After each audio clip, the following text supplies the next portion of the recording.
how did you get into real estate? So I was looking in your bio and I saw you purchased about $1 million in real estate in a few years. Of course, we'll get into that, but how did that come to be?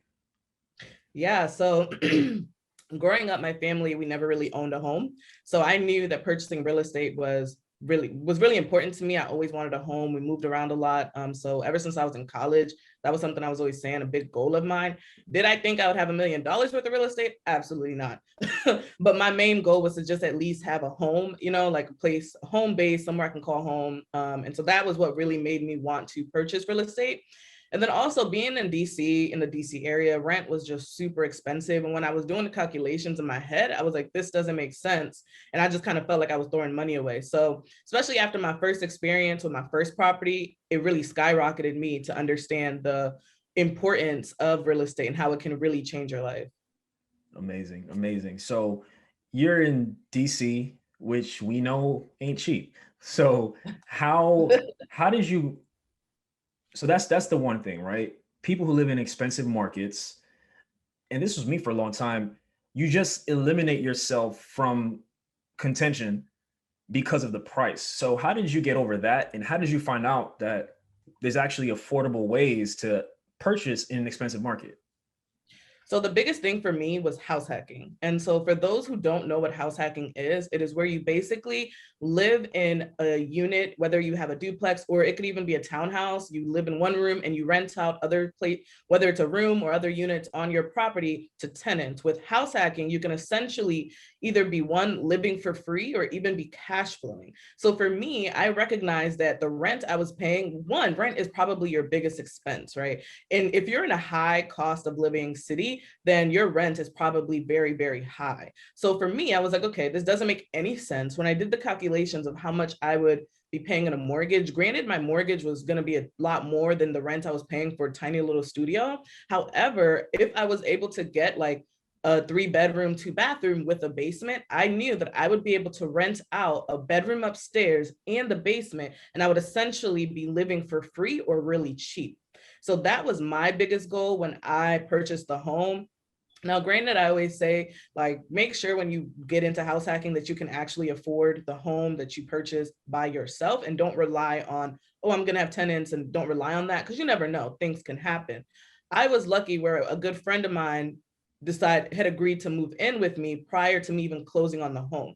So Mhm. that was huge for me because I feel like maybe I was in a little over my head and the basement wasn't renovated. So it was really hard to find that basement tenant. Had to do some strategies, which we can talk about later when we do a deep dive into that specific deal.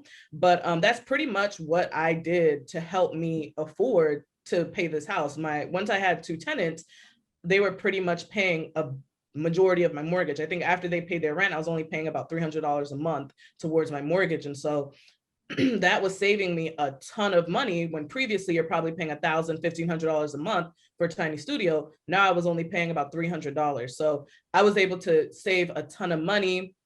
I got a new job because I was like, I need to be able to keep up with this mortgage. I got a new job. I was able to save a ton of money. And house hacking was really what helped me be able to save up for my duplex that I later purchased. Absolutely, absolutely. So when you think, where'd you get that idea from? Like, was it just innate that you're like, well, I can rent this room out, I can rent the basement out? Did you like see something on YouTube, hear a podcast or something? So here in DC, it's very common to like have roommates and stuff like that. So I've Mhm, always had roommates. mhm. The first time I didn't have roommates was when I moved into my studio. But I realized like I'm paying 800, you're paying 900. It just made sense to me that I was like, I might as well just buy a house and then just rent it out. I actually didn't even know that house hacking was a term until I started listening to the Bigger Pockets podcast, which is one of my favorite real estate podcasts. And yeah, and they were talking about it. And I'm like, yeah, that makes so much sense. Like, why doesn't people do that? Like, that to me was just knowing the market in DC, knowing that young professionals tend to live really close in close quarters. You might have two or three friends and you might all rent a big old house together, something like that. And to me, it just made more sense. Yeah, completely understand. Completely understand. Amazing, amazing. So, can you talk to us about like what your process was like searching for a home, figuring that whole process out? Yeah, so I'm gonna do a deep dive into this deal, and I'm gonna say numbers just to put things into perspective for people. So I reached out to my agent, Kyle Sterling, in September of 2018. Yeah, September of 2018, and I just literally, he went to Howard. He was in a little group chat, and he was a real estate agent, and I was like, okay, I'm just interested to know what I can do. You know, I didn't even think I had enough money. I didn't know the process. I didn't know anything about that. And so when I started looking at properties, the biggest thing was getting approved, right? Like my real estate agent was like, you need a pre-approval letter before I can even take you to look at properties. And so just a couple disclaimers that I do want to share. So I'm not like feeding people false dreams or anything. I did graduate with a graduate degree, and I had no student loans. So that's just already off the bat was a huge step up for me because I had no student loans. I don't have debt. You know, I mean, I am a CPA, so I like to think I've made good financial decisions. So I didn't have any debt really. My car was paid off at that point, you know, so I didn't really have any debt. So I had good income. I was making decent money as a first, second year auditor in DC, and I had good credit and I didn't have any debt. So I was able to get approved for a little, like the low 300s, like 335. I was able to get approved for. What I would recommend to people when they're shopping around for a lender is that one, your lender does not have to pull your credit to give you an idea of what you could possibly be approved for. So granted, yes, when they pull your credit, they can give you concrete factual numbers, but sometimes you just, I mean, I just say this because I don't think it makes sense to go through the process of getting your credit pulled if it's not even possible for you to get a mortgage, or if based on your credit score, they can just tell you right off the bat, like you're not even going to qualify for the types of homes that you want to qualify for. Or they can give you an idea. You might think that you can qualify for a $300,000 home, and that's what you've had your eyes on. And then the bank tells you can only qualify for 150, you know? So what I did was I talked to 3 different lenders. I told them what my credit score was on Credit Karma, what my income was, what my debt was, and they were able to just give me an estimate, a rough estimate of what I could be approved for. And when I decided that I agreed with those numbers, I told them to go ahead, and all of them pulled my credit at the same time. So for the listeners out there, if you are shopping around for a mortgage, and it's the same for a car note, every time your credit gets pulled, you're going to get a ding. However, if you do everything in a short amount of time, and I think for a mortgage, it might be 14 days. If you do everything in a short amount of time, it'll only ding your credit once. Are you looking for a community of like-minded individuals and access to experts in real estate? Yeah. Are you interested in real estate but need more support and guidance? You know who it is. The Black Real Estate Dialogue presents the Real Estate Investing Community. No matter how much or how little real estate experience you have, we've created a community for you because your perspective is important. All right, tell me, where's the #1 place where you can do Q&A with experienced guest speakers 2 times per month? How about unlimited access to past guest speakers' recordings? What about a private Slack channel to engage in daily discussion with everybody in the community to share resources and support each other? Head on over to blackrealestatedialogue.com. That's blackrealestatedialogue.com. It's the real estate investing community presented by the Black Real Estate Dialogue. Come join us today. So what were those beginnings like in wholesaling? Were you doing it locally? Were you doing like virtual wholesaling throughout the country? Yes. Like, what was that like?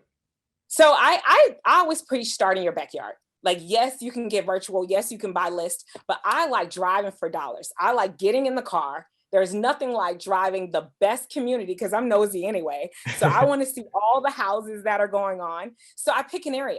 And most times I teach different strategies in our course, wholesaler to hotel owner, different strategies that you can use to find areas that you want to focus on.